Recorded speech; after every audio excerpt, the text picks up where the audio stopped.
subscribe us and like us. Nice! Hello everyone! In our last episode, we told you how Japan took away Korea totally. But Koreans just didn't stand back and watch Japan take away our country. We fought back, not just the government, but also the people. So, today we're going to talk about some stories of the Korean independence movement. There were many movements against Japanese invasion. Koreans tried hard in many ways to get our country back.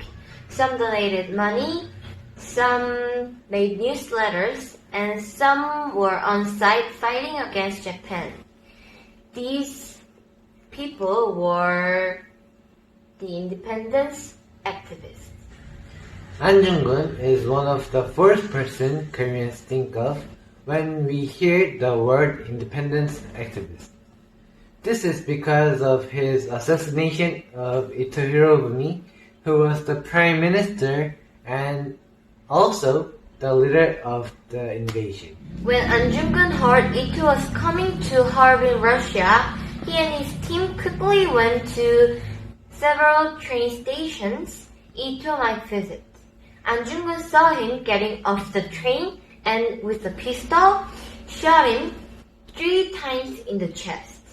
By killing one of the strongest men in Japan, this gave Koreans hope to be free from Japan and led independence activists to become more committed. These brave activists inspired people to join the independent movements. Whenever Japan attacked Korea, people gathered and made a civilian army to defend our country and the king.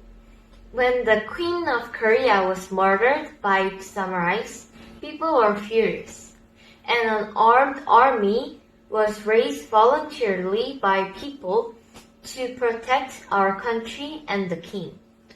Remember Rizajak in 1905 that we told you on our earlier episode? After Rizajak, an army was raised by the people again to confront Japan about the unfairness of the treaty. Another unfair treaty in the 1907, people again raised their army. These civilian armies shows that Koreans just didn't stand back. These were not huge units, but never stopped fighting against Japan. The civilian armies group developed into the official Korean Independence Army. Few years later, when Gojong died with an unknown cause, the anti-Japan movement had reached the peak. All the civilian armies and activists' work had led to our biggest independence protest, the March First movement.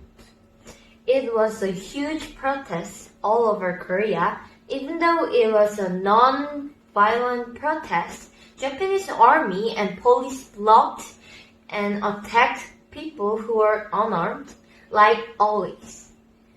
Lots of Koreans died and got injured or got arrested from the protest.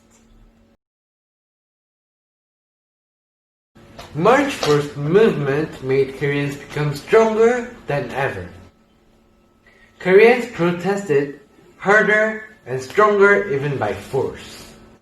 At the same year of March First movement, there was an armed organization called the Heroic Corporations. They believed that they could bring justice to people by assassinating the high-ranking Japanese officials or attacking Japanese buildings or police stations with bombs or dynamite. It was a more radical way of protest. The independent movement became more powerful and organized. And finally, Koreans founded the Korean Provisional Government to officially stand against Japan. Many Koreans helped secretly so the Korean government would win the Japan. After a year, Korean provisional government was founded. There was a battle between Japanese army and the Korean independent combined forces in Fengdong, China. We call it Fengdong Battle, and this battle is meaningful because it is Korea's first win. Of course, this made Japan angry. And what did Japan do? The Japanese killed innocent people in Kando. We mentioned this in our earlier episode. It called the tragedy of Kando.